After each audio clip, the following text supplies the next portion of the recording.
Don't be fooled by this shabby hat. Beneath this hat hides a top business acumen. This little black boy named Bernard is a shoe-shining boy, but pay attention. He chooses to set up his stall in front of the bank intentionally so that his customers are all rich white people. He doesn't care about the little money earned by shining shoes. He works slowly so he can hear the financial secrets white people are talking about while they wait. As soon as they leave, the little boy would write it down in a notebook. All he really wants is the valuable financial knowledge he heard from them. From a very young age, he knows that his lifelong dream is to become a banker. This is Texas in 1939, a place where black people are oppressed by severe discrimination. His father tells him sadly that his dream is impossible, but Bernard's eyes show determination against all odds. 15 years later, the grown-up boy moves to Los Angeles with his wife, Eunice, and children. The racial discrimination here is not as serious as in his home, so he decides to start his business here. The family of 3 has to live in the dilapidated utility room of one of his relatives. Still, Bernard promises his wife that they will move out soon. He starts as a real estate agent and searches for houses for sale everywhere in the city.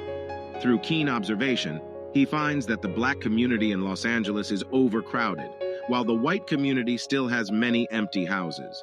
Black people have rental needs and financial strength, but there is no market. This is a great business opportunity for real estate speculation and renting. He sees a white-owned apartment with weeds on the front door, obviously not in very good condition. Still, only he sees the advantage of the house's location, which is adjacent to the black area.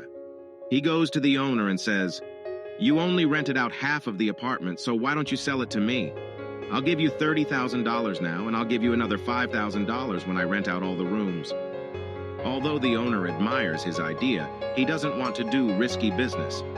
Bernard expresses his understanding, and before leaving, he suddenly glances at the owner's calendar, which shows that it is given by a local bank manager. So, an idea comes to his mind. He says goodbye to the owner and goes to the bank directly, where he finds the manager who sent the calendar. The manager's secretary, who discriminates against black people, refuses to introduce him to the manager. He waits for a few hours at the bank door, and when the manager comes out, he stops him immediately. He says, "I know one of your VIP customers. The business I do will benefit him, and I hope you can approve a loan for me." But the bank manager rejects him without thinking. That night, he receives a call from the owner. The owner asks him, "Did you use my name to try to get a loan?" He has no choice but to apologize. Unexpectedly, the owner doesn't blame him, but admires his belief that he will not give up until his goal is achieved. The owner decides to guarantee the loan for him, so he gets the first loan in his life from the bank and buys the property. An old white lady has just come home from shopping when she sees a black man at her door. "What are you doing?" she asks with a sharp voice. The black man answers calmly, "I'm renovating the apartment building." The old lady speaks with a mean face. "Workers like you should be careful." Bernard responds, "Don't worry. This is my building, and I will definitely take good care of it." Speechless, the old lady goes home angrily, and the police come soon after. They tell Bernard that an old lady called the police and then asked him if he pretended to be the owner and contradicted her. Unexpectedly, Bernard takes out a copy of the real estate certificate. It turns out that he has foreseen trouble, so he is prepared in advance. The police realize that the house really belongs to him, so they leave in a huff. That night, Bernard returns to the apartment building. The old lady at the door sees him and immediately tells him to get out because it is not the time for renovation. Bernard still replies calmly, "I am not a renovation worker. Now I am the owner." The old lady is dumbfounded, and a few days later she moves out angrily because she doesn't want to live in the same building with black people. As soon as the old lady leaves, Bernard rents out her house to a black lady. Sure enough, the black tenant market is huge, as he has foreseen. The building is quickly filled, and Bernard gives the negotiated follow-up payment to the former owner. The former owner admires Bernard very much and offers to start a business with him. Bernard chooses the house and calculates the income, and the old owner negotiates the transaction and signs the contract with him in front. White people won't know that they are doing business with black people, and they will split the revenue. Bernard readily agrees. The cooperation between the two goes very smoothly, and they make a lot of money immediately. Bernard also moves from an apartment block to a mansion shortly after, providing a happy life for his beloved family. This is his wisdom. When someone discriminates against him, he will not punch back because then he will fall into other people's game rules. He wants to play by his own rules. Rational economics and maximum profit are his ultimate goals. However, life does not always go smoothly, and challenges can arise at any moment. The former owner who works with Bernard is old and frail and dies suddenly a few years later. His equity in the company is inherited by his wife. This woman severely discriminates against black people and doesn't want to cooperate with Bernard. She contemptuously offers to buy Bernard's shares at a very low price, and if he disagrees, she will sue him. In that era, when whites and blacks litigate, who do you think the judge would favor? Bernard is not willing to be treated so unfairly, so he decides to go to court. But he had to find someone to testify to prove his cooperative relationship with the old owner. He thinks of the bank manager, but the manager has already cooperated with the widow and avoids Bernard again. Extremely disappointed, Bernard stands in the bank and looks around. The neat and tidy bank building shows systematically discriminatory fangs everywhere. Just because of the color of his skin, he is often scorned when he walks into the bank. Thinking of this, a bold plan gradually rises up in Bernard's mind. There are 4 banks in one building, and each of them has closed doors for this black man. At this moment, Bernard's mind generates a genius idea. I will buy this building and see who of you dares to discriminate against me again.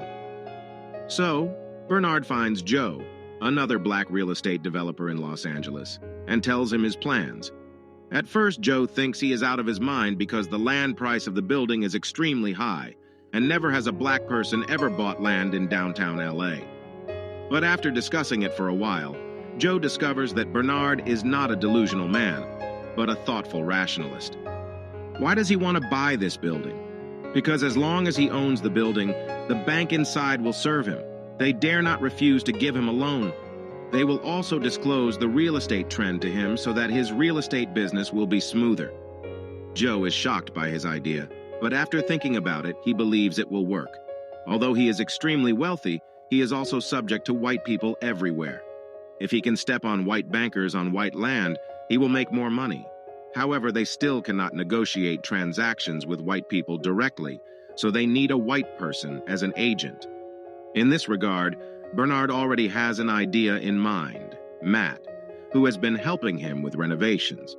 This guy is an honest man. He's also very ambitious, just a little inexperienced.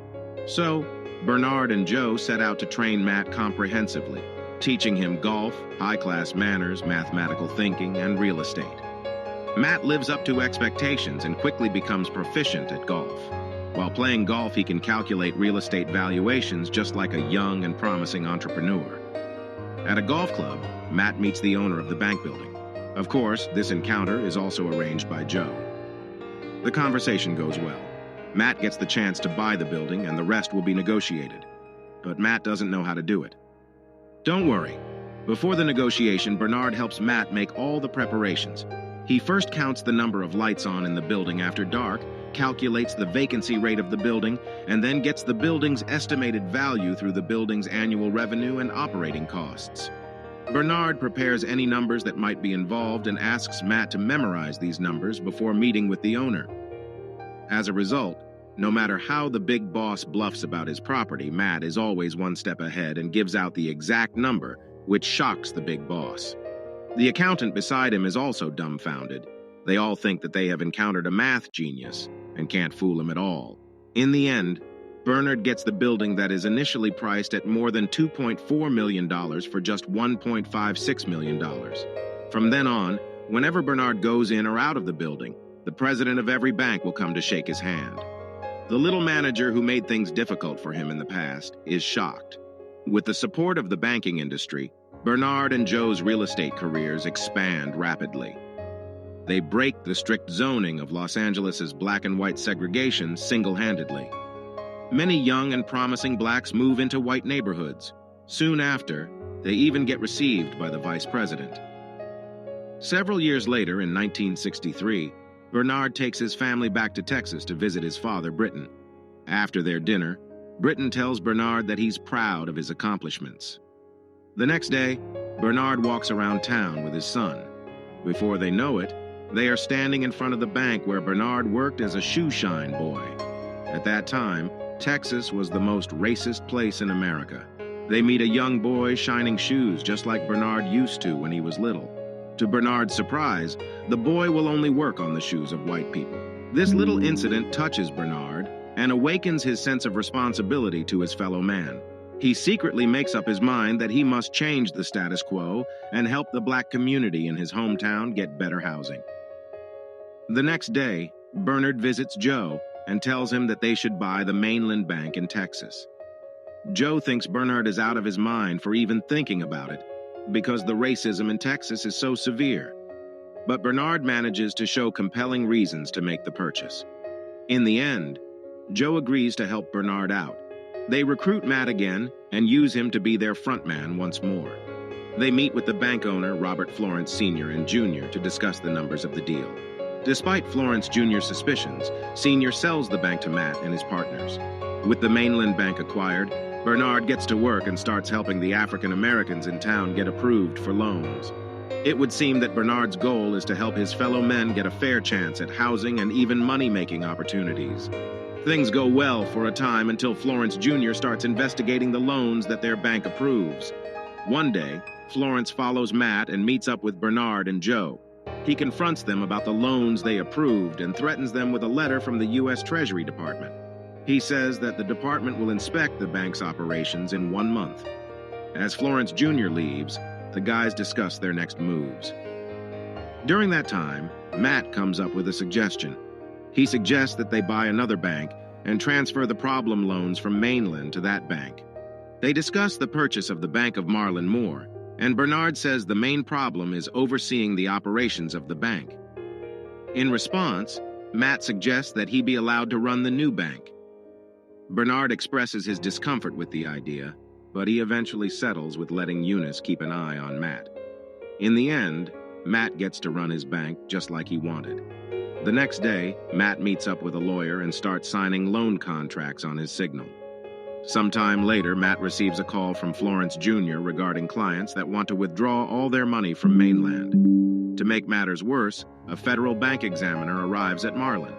To help Matt, Bernard forces himself to dress up as a janitor so he can get close during the meeting. Unfortunately, it doesn't make a difference since the examiner discovers a critical problem on several loans. Bernard is in disbelief that the absurd loans got approved. Eventually, they learn that it was Florence Jr.'s doing all along. It turns out that while rushing to run his bank, Matt skipped protocols and used a lawyer that Florence recommended. Through that, Florence was able to sneak in the problematic loans. Sometime later, Bernard and Joe tell Matt that the most rational move they can make is to walk away from the Bank of Marlin.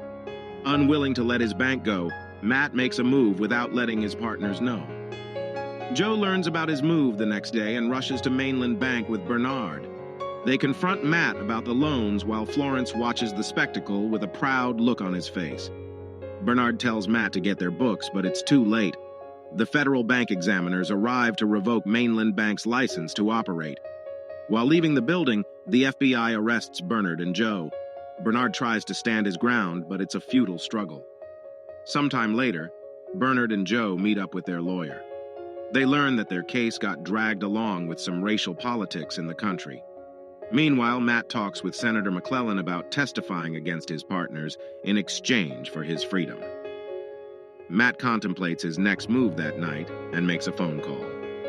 Matt follows McClellan's suggestions and testifies against his partners at the Senate hearing the next day. Later that day, Bernard also meets with McClellan and listens to his proposal. He gives him a choice to take an immunity deal and confirm Matt's testimonies, or Bernard can say whatever he wants and go to jail. In the end, Bernard decides to say the words that have been kept in his heart for years.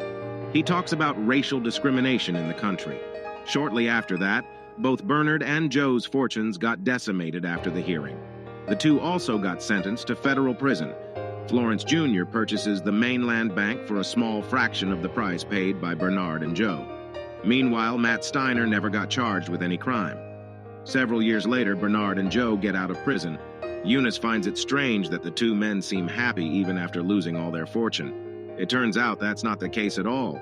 Joe reveals that they have properties next to each other in the Bahamas. Eunice is in disbelief and asks Bernard how that happened. It turns out that the man Matt called the night before his testimony was Bernard. He told Bernard about the senator's deal and apologized to him. In return, Bernard asked Matt a favor before the government could seize their assets. The movie ends after we learn that Bernard and Joe's residential properties were instrumental in the fight against housing segregation in LA, and they still have two mansions next to each other in the Bahamas.